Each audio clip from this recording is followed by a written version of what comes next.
Scopper Gaban. Akhirnya berjumpa Luffy di One Piece.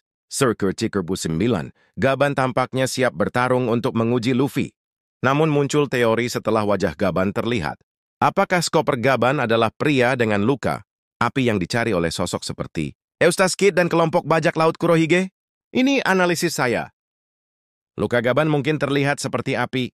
Seseorang telah melukai wajah Scopper Gaban. Ada bekas luka terlihat di wajahnya. Sesuatu yang menarik mengingat bahkan saat mencapai Loftail pun Gaban tak punya luka seperti itu. Dan Gaban itu sangat kuat. Jadi siapapun yang bisa melukainya pasti bukan orang sembarangan.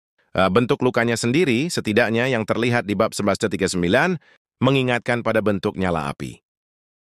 Mengingat apa itu pria dengan luka api?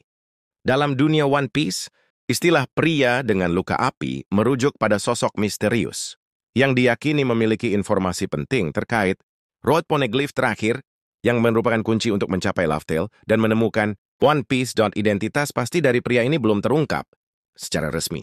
Petunjuk terbesar soal dia adalah kisah Laphite di bab 1051 bahwa pria dengan luka api mengendalikan kapal serba hitam yang menelan musuh dalam pusaran air. Jika kapal lain terlalu dekat, Shiryu berspekulasi kalau pria itu adalah orang pemerintah. Cocokkah? Yang jelas, Gaban tidak selalu berada di Elbaf. Dia setidaknya pernah meninggalkan Elbaf untuk minum bareng Crocus di Reverse Mountain. Mungkinkah dia mengendarai kapal serba hitam yang digosipkan? Mungkin kapal itu sebenarnya Oro Jackson yang disamarkan? Gaban sendiri punya kekuatan destruktif.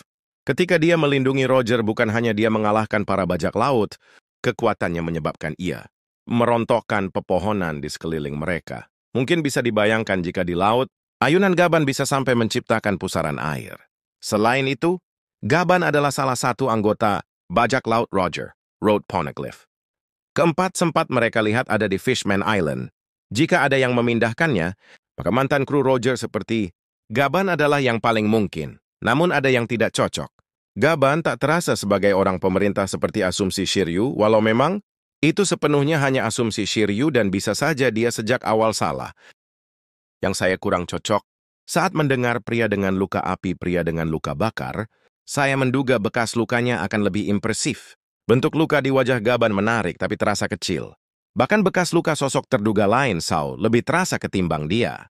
Selain itu, memang Gaban destruktif, namun saya ragu dia benar-benar bisa menyebabkan pusaran.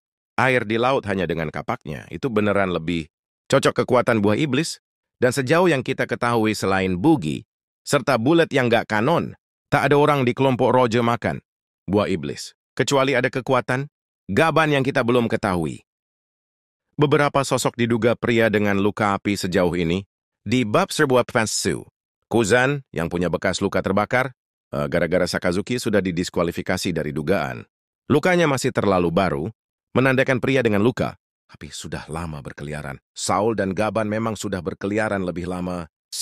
Kemungkinan lainnya adalah beneran orang pemerintah sesuai dugaan Shiryu. Mungkin seorang God's Knight. Bagi orang Mary Joyce memindahkan Road Poneglyph yang lokasinya di Fishman Island mungkin mudah karena negara itu dekat dari Mary Joyce, terutama jika mereka menggunakan lingkaran, sihir teleportasi seperti yang digunakan Shamrock dan Gunko ke Elbaf, dan 4 Gorosei ke Egghead. Luka berbentuk api di wajah Gaban semakin membangkitkan kecurigaan, tapi benar atau tidaknya mari kita tunggu jawabannya. Itu teori soal apakah Scopper Gaban adalah pria dengan luka api di One Piece. Apa menurutmu dia orangnya? Sampaikan di kolom komentar.